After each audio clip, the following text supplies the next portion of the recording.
Assalamualaikum warahmatullahi wabarakatuh. Apa kabar pemirsa? Mudah-mudahan kita selalu diberikan perlindungan dan juga kesehatan agar kita bisa menjalankan ibadah puasa hingga akhir nanti dengan lancar. Amin. Senang sekali saya Indah Kirana dari Studio Metro TV Manulife. Dalam tafsir Al-Misbah selama 1 jam ke depan akan menemani Anda tentunya bersama Bapak Quraisy Shihab. Assalamualaikum. Waalaikumsalam. Sehat ya Pak ya? Alhamdulillah. Baik, dan seperti biasa sudah ada bintang tamu juga di sini yang hadir bersama kita. Beliau adalah seorang entrepreneur muslim. Pasti Anda sudah mengenal karena ini di mana-mana nih restorannya. Ayam bakar Mas Mono. Ada Mas Mono di sini. Assalamualaikum. Siap. Mas Mono. Waalaikumsalam warahmatullahi wabarakatuh. Karena ini dipanggil Bapak, ini panggil Mas terus ya. Mas saja.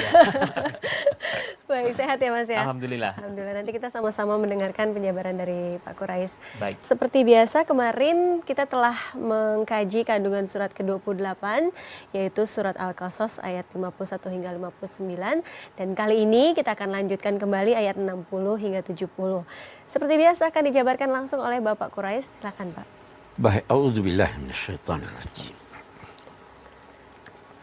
Hidup ini, orang berkata hidup sekali. Benar enggak hidup itu sekali? Tidak. Tidak benar. Hidup itu minimal 2 kali. Dan bisa 3 kali. Ya. Hidup di dunia itu hidup. Ada lagi hidup setelah seorang dikubur, mati di dunia, dikubur dia hidup. Setelah itu ada orang yang dibangkitkan hidup terus kalau dia masuk surga. Ada orang yang tidak hidup, tidak mati. Itu yang di neraka.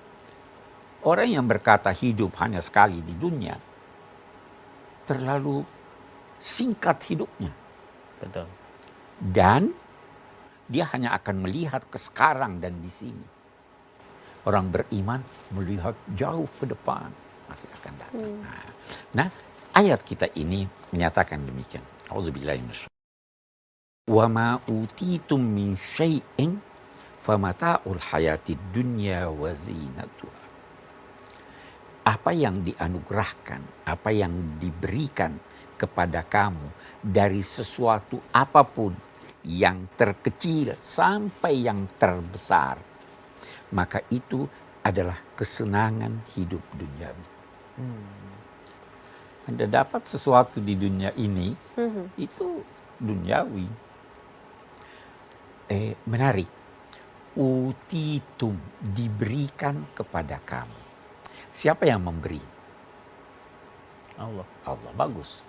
Tetapi tidak jarang ada orang sudah diberi Allah, masih tidak puas. Sehingga dia menerima yang dari setan. Ya kan? Di dalam satu hadis, Allah sudah memberikan kepada orang-orang ini rezeki, tapi datang setan menggodanya sehingga dia ambil. Nah, tapi betapapun, apapun yang kamu terima dalam kehidupan ini, dari yang terkecil sekalipun, sampai yang kamu anggap besar, itu hanyalah kesenangan hidup duniawi. Jadi apapun kenikmatan yang Anda peroleh di dunia ini, itu kesenangan sementara. Dan itu bisa menjadi hiasan sementara juga. Nah, dunia ini ada hiasannya. Ada hiasannya. Hiasan dunia itu bisa bermacam-macam. Gitu. Bisa jadi ada hiasan buat saya, bukan hiasan buat Anda. Tetapi yang pasti, anak dan harta benda itu hiasan. Tapi itu adalah kesenangan yang sifatnya sementara di dunia. Dalam hidup dunia. Nah, kita mau jelaskan lagi. Apa itu hidup? Hidup itu ditandai oleh gerak, rasa, dan tahu. Yang tidak memiliki pengetahuan tidak hidup. Semakin tinggi derajat kualitas dari gerak, rasa, dan tahu, semakin tinggi kualitas hidup. Orang yang di penjara geraknya terbatas. Kualitas hidupnya tidak. Orang yang bodoh, pengetahuannya terbatas. Semakin banyak pengetahuan seseorang, semakin peka perasaannya, semakin berkualitas hidupnya. Betul. Ini ada kehidupan dunia. Hidup di akhirat itu, hidup yang ketiga yang saya katakan tadi, hidup itu hidup sempurna. Kenapa? Karena gerak kita masih terbatas. Anda mau mengambil buku itu, Anda perlu bergerak, pergi ambil. Perlu bergerak. Tidak bisa dia datang dengan sendirinya. Tidak bisa. Kalau di sorga, dia datang. Anda sekarang punya pengetahuan. Masih banyak yang Anda tidak tahu. Di sorga, pengetahuan. Rasa. Ada orang hidup tidak punya perasaan. Semakin halus perasaan Anda, semakin. Nah, itu sebabnya hidup di akhirat sana dinamai hayawan dalam arti hidup yang sempurna. Nah, sekarang apapun yang kamu peroleh dari kehidupan di dunia ini dan hiasannya, sebenarnya apa yang di sisi Allah di hari kemudian itu jauh lebih baik dan lebih kekal. Ya. Kenapa jauh lebih baik? Salah satu di antaranya. Kalau yang Anda peroleh di dunia berpotensi menjerumuskan Anda. Kalau apa yang Anda peroleh di akhirat tidak punya potensi. Nah, hanya persoalannya itu janji Allah. Apakah Allah mengingkari janjinya? Tidak. Nah, kalau Anda percaya, Anda berkata tidak. Tapi ada orang yang tidak percaya. Maka dia orang per orang, fahuwa, dia, bukan mereka. Kalau dia berkata mereka memperoleh, boleh jadi ada salah satu yang tidak peroleh. Iya. Maka dia, setiap orang yang dijanjikan Allah sesuatu, dia pasti akan menemukan janji Allah. Apakah orang yang semacam ini sama keadaannya dengan orang yang kami beri kesenangan dalam kehidupan dunia? Lalu di hari kemudian dia termasuk orang-orang yang dihadirkan ke neraka. Samakah itu atau tidak? Pasti tidak sama. Dia menggugah kita untuk mempercayai janji Allah dan yakin bahwa itu pasti benar. Kalau memang Anda yakin bahwa itu pasti benar, jangan bandingkan kehidupan akhirat dan kehidupan dunia. Orang-orang musyrik itu menyembah selain Allah, tidak percaya janji Allah, tidak percaya ada hari kemudian. Maka nanti di hari kemudian, wa yauma yunadihim fayaqulu aina syuraka'i alladzi kuntum taz'amun. Di hari kemudian Allah baik secara langsung atau melalui malaikat-malaikatnya akan berseru kepada mereka yang mempersekutukan Allah. Hei, di mana itu Tuhan-Tuhan yang kamu jadikan sekutu-sekutu Allah? Mana itu berhala-berhala? Berkatalah orang-orang yang telah dijatuhi putusan tentang siksa terhadap mereka bahwa sebenarnya jadi begini, sebenarnya mereka itu menyesatkan kami. Jadi kami ikut. Nah, sekarang banyak begitu. Ini pemimpin yang bilang begitu. Itu sebabnya di hari kemudian setan akan berkata begini, ya Allah, memang saya sesatkan dia, memang saya janji dia, tapi saya cuma ngajak, dia mau. Pilihan kembali kepada kita ya. Iya, pemimpin bisa begitu, teman bisa begitu. Yang salah, jangan tuntut saya.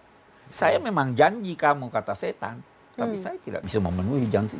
Tuhan juga janji. Tugasnya memang menggoda manusia. Memang menggoda manusia. Saya kira Baik, kita lanjutkan kembali di segmen berikutnya, Mas Mono. Dan pemirsa jangan kemana-mana, tetaplah bersama kami di Tafsir Al-Misbah.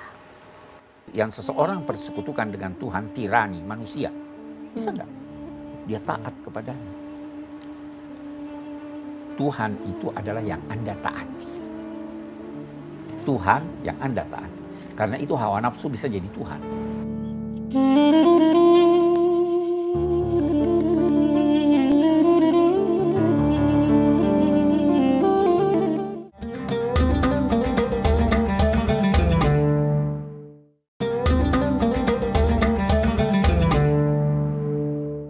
kembali dalam tafsir Al-Misbah. Kenikmatan dunia itu ternyata hanya kesenangan sementara. Baik, silakan dilanjutkan Oke, kembali. kita lanjutkan. Jadi tadi ini di hari kemudian Allah Subhanahu wa taala bertanya kepada yang mempersekutukannya, mana tuh berhala-berhala atau apa-apa yang kamu jadikan sekutu saya? Setan atau orang-orang yang sesat berkata, Tuhan kami, itulah yang sesat itu, orang-orang yang ikut dia, kami sesatkan karena kami sesat, jadi kami sesatkan dia juga. Itu orang-orang yang sesat, kami sesatkan karena saya sesat. Aghwainahum kama ghawaina, sebagaimana kami sesat. Ini setan yang berkata begitu. Bisa jadi setan manusia, bisa jadi setan jin. Kami berlepas tangan dari dia. Jangan tanya saya bahwa itu Tuhan. Tadinya saya bergandengan tangan, saya lepas tangan, biarin dia sendiri. Tempat lain Allah berkata, saya cuma ngajak. Setan berkata, saya cuma ngajak. Saya tidak bisa memaksa dia. Setan bisa diibaratkan dengan virus. Bisa mengganggu, bisa memberi penyakit. Jangan salahkan kumannya. Anda yang salah, kenapa tidak imun? Lalu dikatakan lagi kepada penyembah-penyembah ini selain Tuhan. Coba ajak berhala-berhala, Tuhan-Tuhan yang kamu jadikan sekutu Allah. Lalu mereka berusaha untuk mengajak. Falam yastajibu lahum. Tidak ada yang berkata, ini saya. Boleh jadi yang yang seseorang persekutukan dengan Tuhan, tirani, manusia. Bisa enggak? Dia taat kepadanya.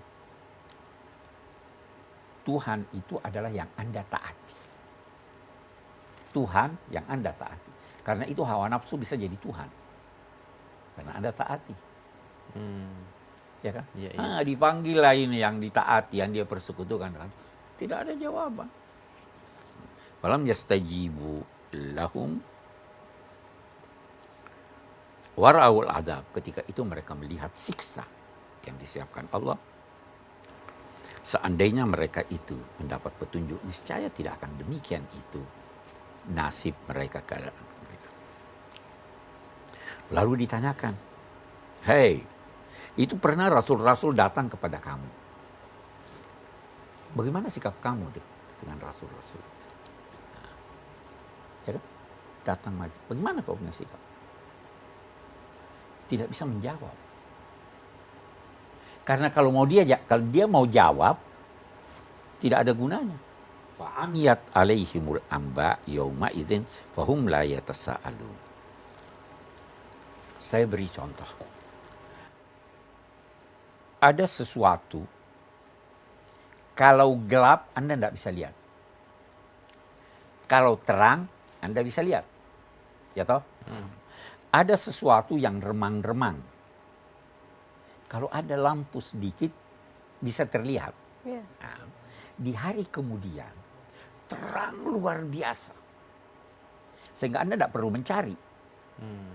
Nah, yang tidak ada Anda cari, tidak akan Anda temukan. Nah, sekarang mereka ditanya, mau menjawab, tidak ada jawaban yang benar. Mereka, ayat ini berkata, mereka tidak lagi saling bertanya. Karena tidak ada jawaban yang bisa mereka sampaikan. Semuanya telah jelas. Di dalam Al-Quran dikatakan, Yauma tublas sarair. Ketika itu akan nampak apa yang dirahasiakan. Mau cari jawaban untuk membela diri, tidak bisa lagi. Tidak ada. Mau bilang apa? Ya kan? Itu. Tapi lanjutan ayat ini memberi harapan. Fa amma man taba wa amana wa amila salihan fa asa ayyakuna minal muflihin. Adapun yang bertobat, yang percaya kepada Allah dan janji-janjinya dan beramal saleh, fa asa, mudah-mudahan dia termasuk orang-orang yang memperoleh keberuntungan. Nah, jadi semua dosa walaupun mempersekutukan Allah, selama yang bersangkutan tobat, percaya, beramal soleh, dia mudah-mudahan dia mendapat keberuntungan. Satu hal, ini firman Allah. Kita lihat ya, firman Allah. Tapi Allah berkata, mudah-mudahan, semoga. Apa itu? Belum. Bukankah Allah itu bisa memastikan? Iya. Bisa ya? Allah Bisa. mau memberi kita pelajaran bahwa sesuatu yang belum terjadi, ucapkanlah mudah-mudahan. Insya Allah.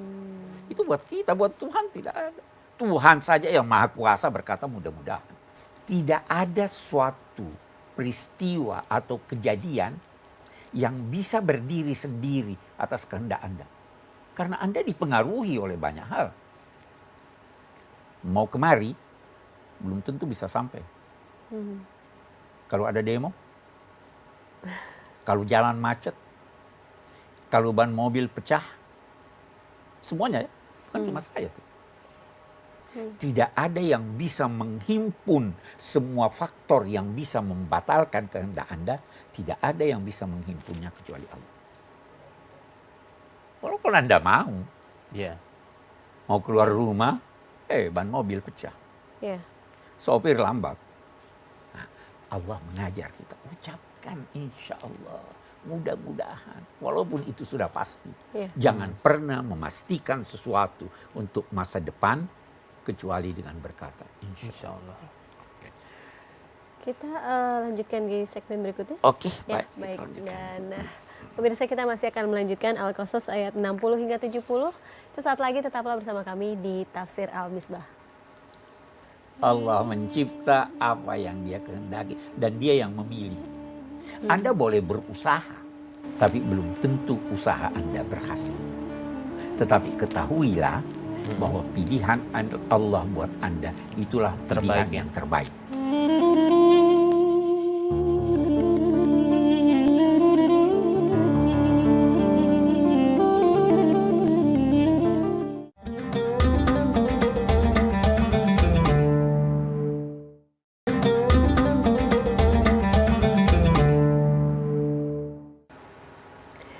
Terima kasih Anda masih bersama kami dalam Tafsir Al-Misbah. Dan tadi sedikit yang kita petik adalah semua dosa itu selama Anda tobat, percaya, dan soleh, insya Allah Allah akan mengampunkan.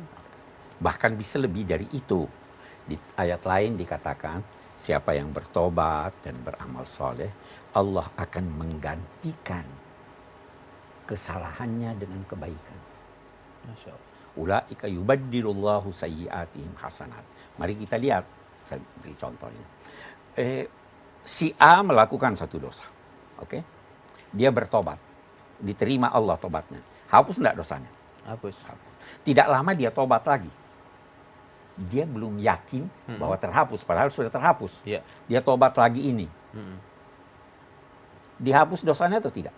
Dihapus. Sudah dihapus tadi. Jadi ini apa yang dia dapatkan di sini? Kebaikan. Kebaikan. Tobat lagi kebaikan. Orang yang bertobat, dihapus dosanya, kalau dia tobat lagi dikasih ganjaran. Iya. Ya, kalau Anda mendekat kepada Allah, setelah berdosa, Allah menyambut baik Anda. Anda tobat lagi, dekat lagi, tobat lagi, dekat lagi. Bahkan bisa jadi, kalau Anda melakukan satu dosa, Anda bertobat, Allah mengilhami Anda suatu pekerjaan yang lebih baik daripada taubat Anda dan menutupi lebih kuat lagi kesalahan Anda. Allah mencipta apa yang Dia kehendaki. Dan itu terus menerus berlanjut. Setiap saat Dia mencipta apa yang Dia kehendaki. Kita lihat dulu.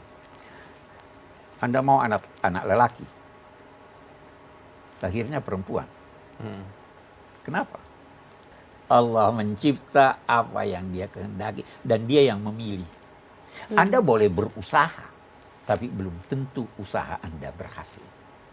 Tetapi ketahuilah bahwa pilihan Allah buat Anda itulah pilihan yang terbaik. Ibunya Maryam, ibu Nabi Isa, jadi neneknya Nabi Isa, itu mengharap anaknya anak lelaki supaya bisa mengabdi di gereja. Hmm. Tiba-tiba anaknya perempuan. Dia mengadu pada Allah. Ya Allah, saya lahirkan ini perempuan, mestinya laki, ya Allah, yang saya mau biar dia ini.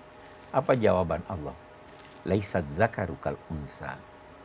Lelaki yang kamu harapkan itu tidak sama dengan perempuan yang saya berikan pada kamu. Ini lebih baik. Buktinya lebih baik, dia yang melahirkan Nabi Isa. Iya. Jadi jangan pernah dia yang memilih yang terbaik. Mereka tidak punya kuasa untuk menetapkan pilihannya. Maha suci Allah dan maha tinggi dia dari apa yang mereka persekutukan. Tuhanmu maha mengetahui apa yang terdapat di dalam dada mereka. Dan apa yang mereka nyatakan, dialah Allah, tidak ada Tuhan selain dia. Baginya seluruh pujian, baik di dunia maupun di akhirat. Dan dialah yang menetapkan segala sesuatu dan kepadanya lah kalian semua akan kembali. Semua pujian buat Allah, baik di dunia maupun di akhirat. Apapun yang Anda ingin puji, kembalikan dulu pada Allah. Alhamdulillah, Engkau mencipta ini. Mau puji Anda karena membantu saya, sebelum saya memuji Anda, saya puji Tuhan. Ya Allah, terima kasih. Engkau telah melunakkan hatinya sehingga membantu saya. Mau puji dokter, terima kasih dokter, sebelum puji dokter. Ya Allah, terima kasih ya Allah. Engkau telah mengilhami dokter, mendiagnosa penyakit saya dan memberi obat yang bagus. Ya kan? Semua pujian. Bukan kepada manusianya. Iya, kepada manusia kita memuji, tapi kita puji Allah dulu. Alhamdulillah atas izin Allah. Alhamdulillah Ya. atas nikmat. Saya kira itu kita punya. Baik. Itu dia tadi penjabaran dari Al-Qasas ayat 60 hingga 70 nih. Dan pemirsa jangan kemana-mana, tetaplah bersama kami. Kami masih akan melanjutkan Al-Qasas ayat 60 hingga 70. Sesaat lagi tetaplah di Tafsir Al-Misbah. Jadi kalau tobat, saya sudah tobat, mau kembali lagi? Jangan, tidak bisa. Tetapi ada manusia yang ini lagi, itu tobatnya bukan tobat nasuha. Tobat sambel. Tobat sambar lah, apalah. Ya toh.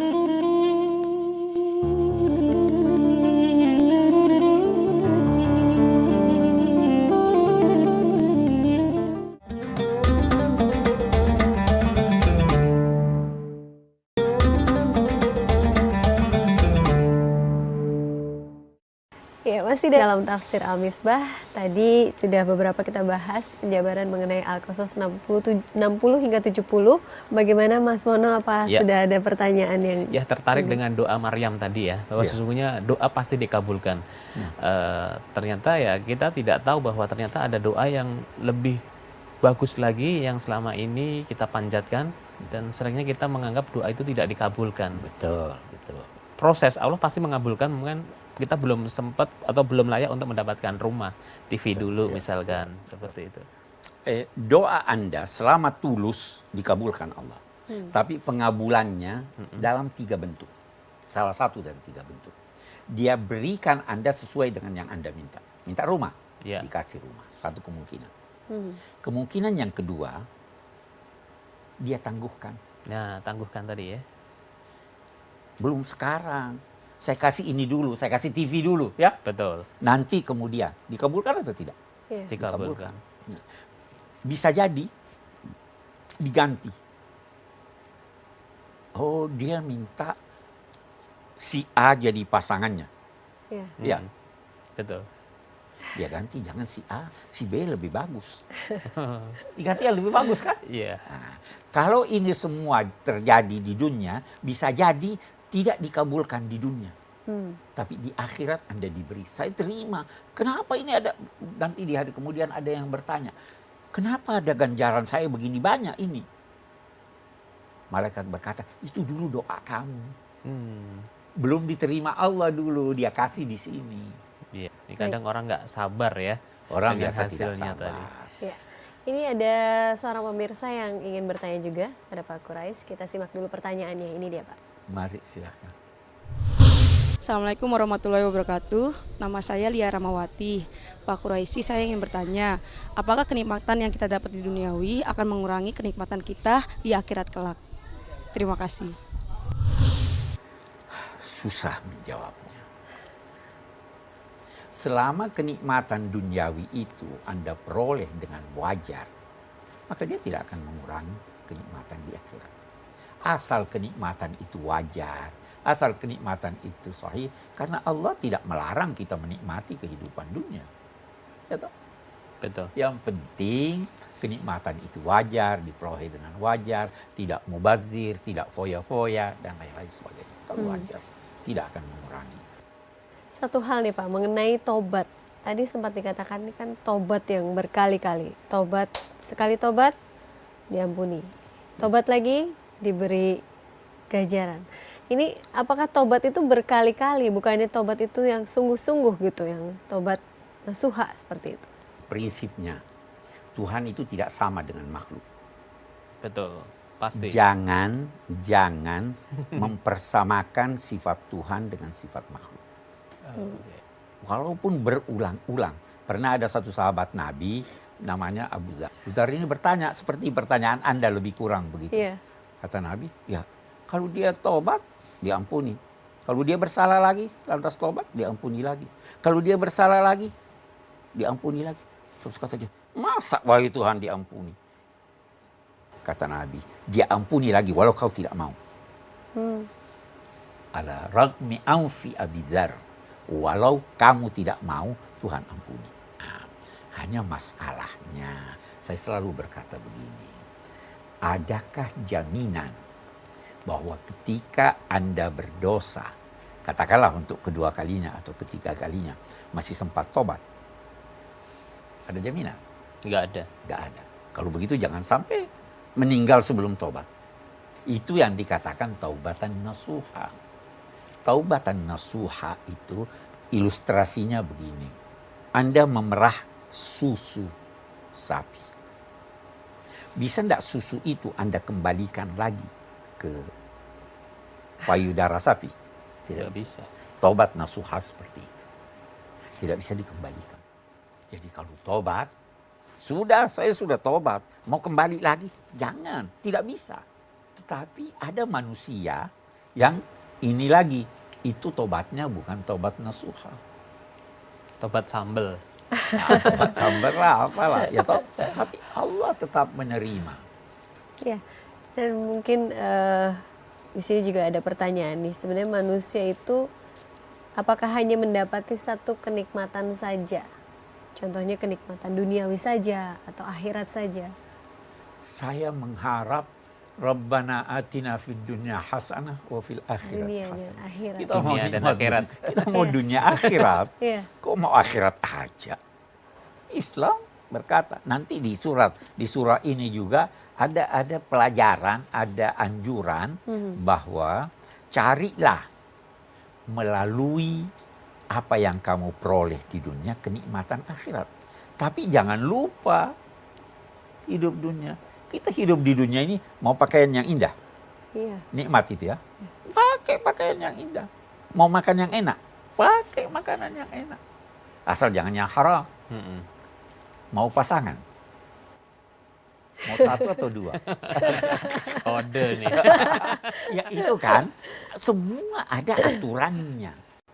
Kalau tamak, tidak ada puasnya. Serakah ya, tidak ada.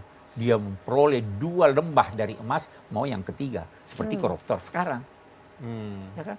Sudah punya duit, sudah punya gaji begitu banyak, masih mau korupsi. Merasa cukup itu adalah kekayaan yang tidak ada habisnya. Mungkin kita bisa melirik dari Mas Mono, usaha Mas Mono yang cukup besar ini. Ya. Gimana nih cara mensyukurinya nih Mas Mono? Ya, baik sekali bahwa saya menerapkan program dengan 66 cabang saya, yaitu untuk mengawal SDM saya dengan program spiritual company, yaitu melibatkan Allah dalam usaha. Salah satunya adalah dengan sholat duha. Jadi absen di Ayam Bakar Mas Mono adalah sholat duha. Wah, Termasuk kita ada kajian rutin juga, terus ada berbagi hewan kurban buat karyawan, terus ada program umroh gratis buat karyawan. karyawan kami juga tidak boleh merokok.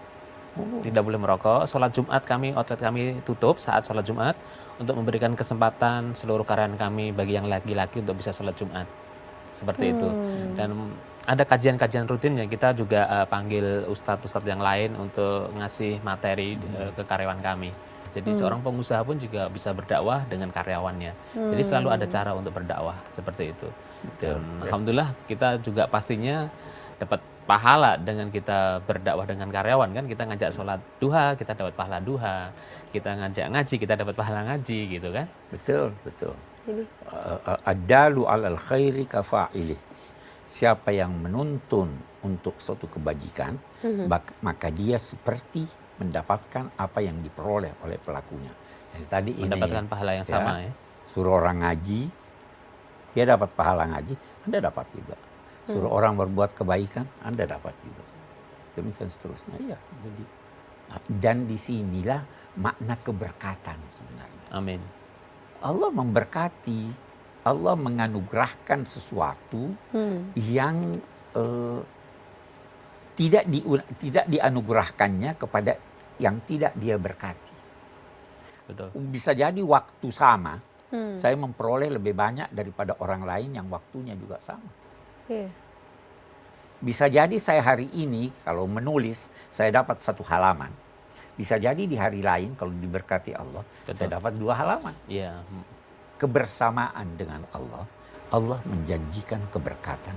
Insya Allah, amin. Ya. Baik, kita lanjutkan kembali di segmen Ya, berikutnya ya Pak Quraish dan Mas Mono. Dan pemirsa, jangan kemana-mana, tetaplah bersama kami. Kami masih akan melanjutkan Al-Qasas ayat 60 hingga 70. Sesaat lagi tetaplah di Tafsir Al-Misbah. Puas hati itu bukan berarti sudah deh saya tidak usah kerja, puas dengan ini. Bukan itu maknanya. Tapi puas hati itu pertama, bekerja bersungguh-sungguh secara maksimal dan halal.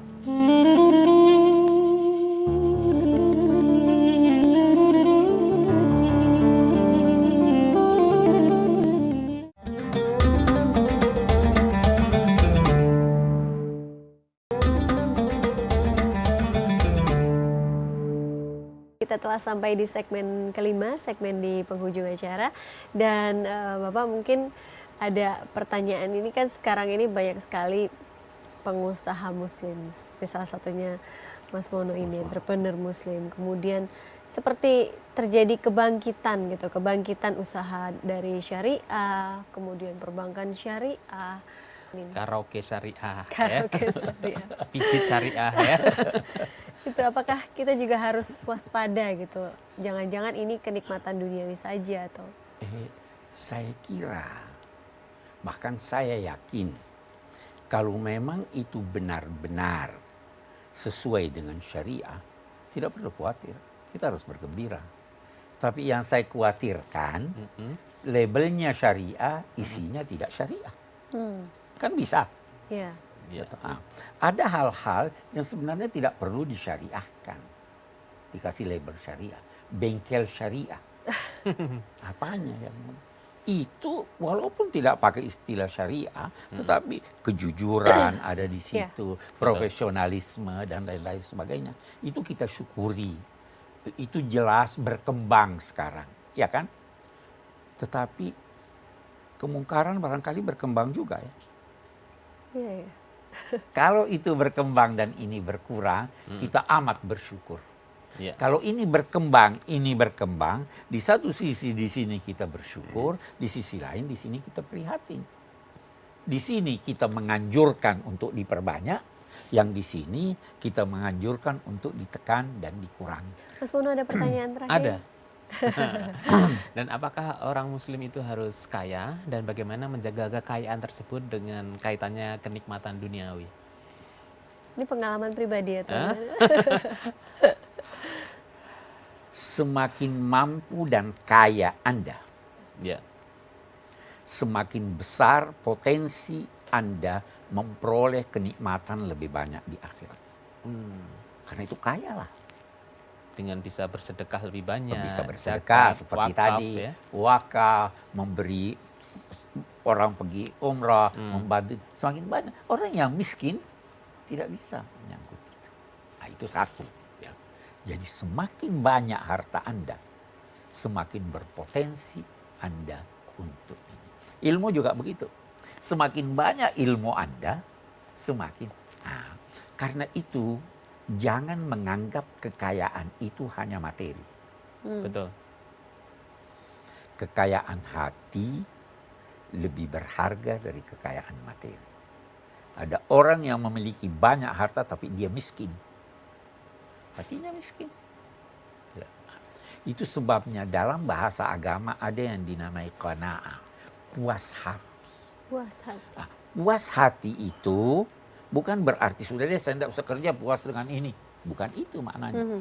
Tapi puas hati itu pertama bekerja bersungguh-sungguh secara maksimal dan halal, satu. Memperoleh hasil dari usaha Anda. Dan yang ketiga, memberikan kepada orang lain hasil Anda itu karena Anda sudah puas dengan apa yang Anda peroleh sebelumnya. Itu namanya puas hati. Puas hati, bekerja bersungguh-sungguh, halal, Ya. memperoleh hasilnya, Ya. apa yang Anda peroleh itu Anda berikan pada orang lain. Sudah cukup, saya sudah puas dengan. Jadi perlu kaya ya. Ya. Perlu kaya. Perlu kaya. Tapi tidak hanya materi ya Pak. Tidak hanya materi, tidak hanya materi. Baik, saya kira. alhamdulillah kita sudah sampai di penghujung acara. Kita sampai kesimpulan. Kesimpulan ya kita lihat. Al-Qasas kesimpulan 60 hingga 70. Yang pertama yang saya ingin katakan, Allah Subhanahu wa taala mengampuni dosa kemusyrikan bila pelakunya bertaubat saat hidupnya di dunia. Musyrik diampuni. Tetapi tidak mengampuninya bila kemusyrikan itu dibawa mati. Tetapi Allah mengampuni dosa-dosa selain kemusyrikan walaupun tanpa seorang bertobat. Tapi boleh jadi ada amalnya yang baik sehingga diampuni. Boleh jadi kemurahan Allah mengampuninya dan lain-lain sebagainya. Di hari kemudian pemimpin kedurhakaan berlepas tangan dari pengikut-pengikut mereka. Saya cuma ngajak. Dia yang mau. Ya kan itu tadi. Kendati tidak ada kendala bagi Allah untuk mewujudkan kehendaknya, namun firman-Nya yang menyatakan semoga dia termasuk kelompok yang beruntung, menggunakan kata semoga sebagai pelajaran bagi manusia untuk tidak memastikan sesuatu dan selalu mengembalikan kepada Allah. Itu yang kita baca tadi. Allah adalah tempat kembali segala sesuatu, baik kecil maupun besar. Tidak ada yang dapat memberikan dampak secara hakiki dalam wujud ini kecuali Allah Subhanahu wa taala. Dan tidak ada sesuatu pun yang dapat memaksa Allah melakukan perbuatan apapun. Allah mencipta, Dia memilih, kita tidak bisa melakukan sesuatu. Ya. Hidup manusia 2 kali Minimal. Minimal. yang kita harapkan adalah hidup kekal di hari kemudian. Amin. Tidak wajar seorang manusia memilih ketetapan apapun selain ketetapan Allah Subhanahu wa taala. Allah sudah tetapkan, terima.